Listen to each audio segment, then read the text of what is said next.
ही सुरमई आहे, तर ही मी स्वच्छ धुवून घेतलेली आहे 3-4 वेळेस. आता ह्या मध्ये मी लिंबू घालून ठेवते.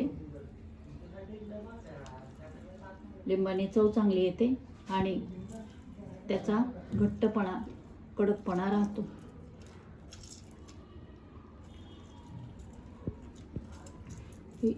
आपण मीठ घालून घेणार आहोत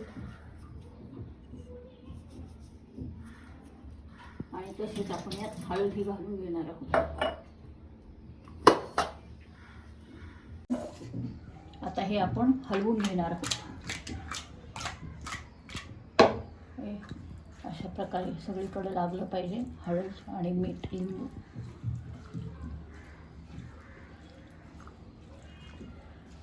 अर्धा तास आपण ठेवणार आहोत.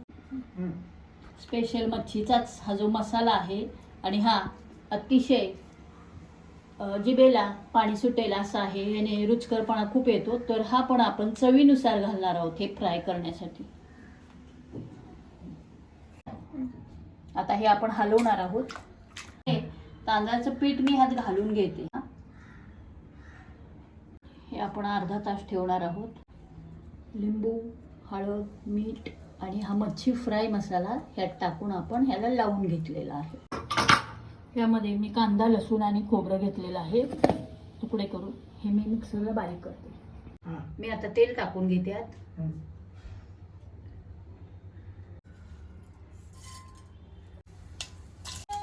लसूण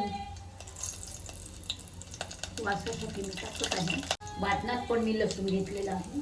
हा त्रिफळा जो आहे तो त्रिफळा वास चांगला येतो म्हणून मी यामध्ये हे वाटण आहे. लसूण, खोबरं, आलं आणि 2 हिरव्या मिरच्या मी घेतल्या. हे मी टाकत आहे.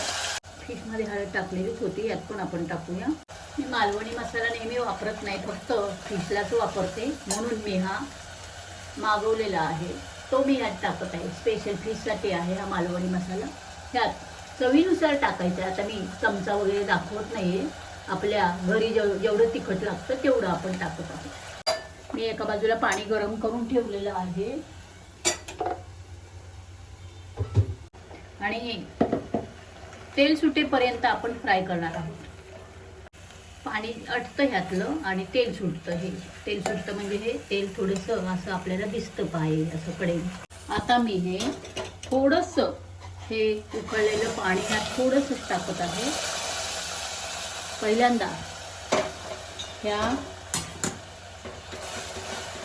थोड्याशा ग्रेव्हीमध्ये आपण फिश टाकणार आहोत.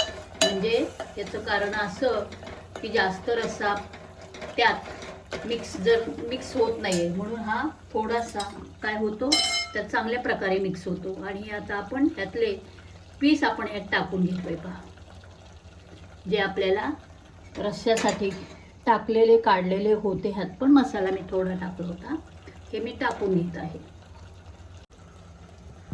हे ह्यात सगळं सोक होतं.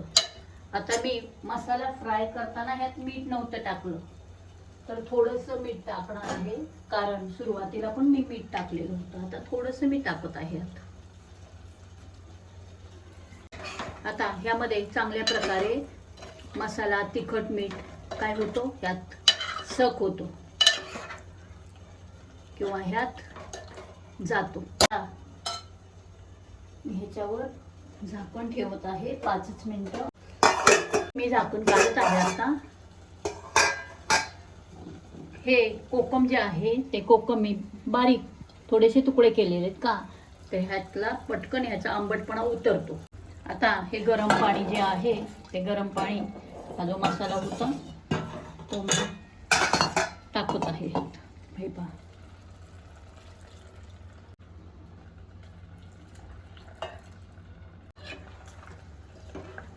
आपल्याला जितकी कढी करायची आहे तेवढी आपण करणार आहोत.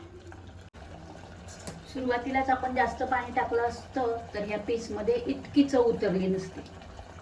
आता हे मी भातावर पण खाण्यासाठी, भाकरीबरोबर पण खाण्यासाठी थोडीशी कढी करत आहे. याची आपल्याला जशी लागेल तशी आपण कढी करायची आहे.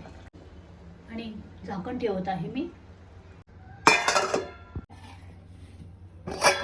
आपण काढतोय आणि यामध्ये हे पहा, ही बारीक चिरलेली कोथिंबीर यामध्ये टाकत आहे. अशा प्रकारे ही फिश करी आपली झालेली आहे. आपली फिश करी आहे सुरमई. हा राईस आहे आणि हे आपले फ्राय फिश. तर ह्याचा स्वाद घ्या आणि तुम्ही अशा प्रकारे करून पहा आणि जेवायला आवडलं तर सबस्क्राईब करा, लाईक करा आणि असंच वरचेवर आम्हाला भेटत जा.